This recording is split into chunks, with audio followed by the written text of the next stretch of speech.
Hello, I'm Alexandra Harrison of Supporting Child Caregivers, and today I'm going to talk to you about screen time and limit setting in the age of COVID-19.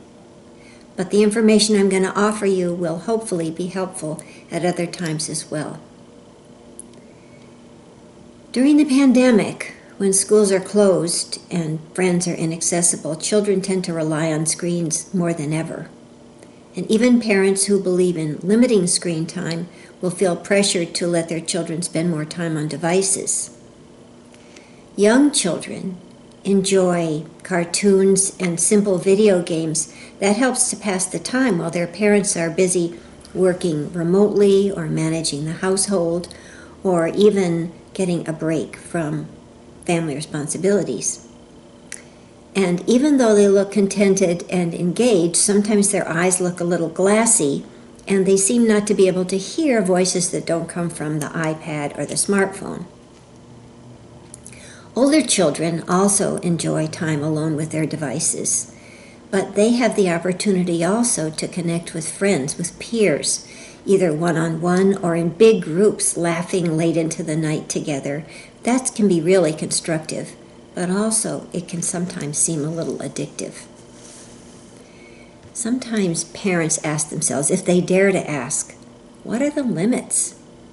Well, first let's talk about the limits of time on screen that children should be allowed.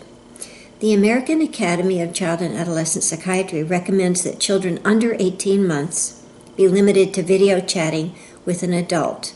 For example, a parent who's out of town, which is very rare these days, mainly grandparents, I would say. Children 18 to 24 months should only watch educational program with a caregiver. Preschool children, ages 2 to 5, should be allowed 1 hour a day on weekdays and 3 hours a day on weekends. And then, children 6 and up, the ACAP recommends that parents try to find alternatives to screens most of the time and help their children build healthy activities and habits. Well, that's a good idea, but it's very hard advice to follow during the pandemic. The ACAP also suggests turning off screens during family meal times and outings, and also making use of parental controls and avoiding using screens as pacifiers or as babysitters or to stop tantrums. Again, very good advice, but not using screen times as babysitters is very hard to do in the time of lockdown. The other advice, though, is very good, and especially turning off screens and taking them out of bedrooms 30 minutes to 60 minutes before bedtime is a great idea. But okay, what does it mean when a parent asks a child to put down the screen and do something else, especially something they do not want to do? Well, when parents set a limit on screen time, for example, requesting that their child put down the screen and go to dinner or do homework or go to bed, children often balk. And when you think about it, it's a really big challenge. It's a really big expectation because they have to go from something they really like to do, they're really enjoying, to something they really do not want to do. And that's not easy for anybody. It turns out that the situation is actually much more complicated because screens are external regulators for individuals, not just kids. And the content of the videos, which is, visual, auditory, and rhythmic, is very regulating.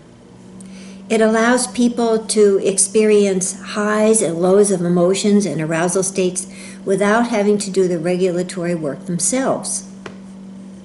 That's another reason why children who are bored or slightly unhappy really get comfort out of screen time. It's easy for them to get interested, excited, or happy excited without having to manage the excitement, without having to manage the regulation of the excitement themselves. This is particularly true for children who have self-regulation problems. Well, everybody has some self-regulation problems. It's very hard to comfort and calm yourself, and organize yourself when you're stressed. But some children have more than usual, and young children and children with these problems with self-regulation need support managing their intense emotions, emotions that stir them up. And usually that comes from parents. But if they have a video, they sometimes feel that they don't need their parents hanging around, that they're managing it all by themselves, even though, of course, they aren't. And remember that the screen is not only providing the child with enjoyment, but also keeping them calm and organized. So when you take it away, sometimes you leave a child sort of hanging on by their fingernails, even if you think you've given them enough warning. It's not enough to smooth the transition. So you have to do your best to make a schedule so that the transitions are anticipatable, so they know they're coming, and then you have to try to ease them through the transition.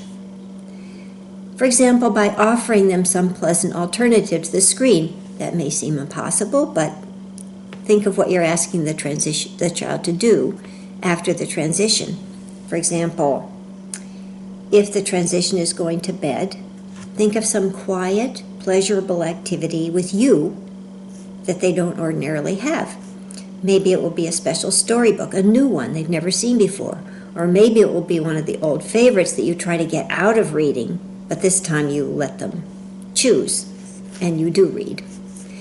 If it's to do homework, oh, that's a real big transition.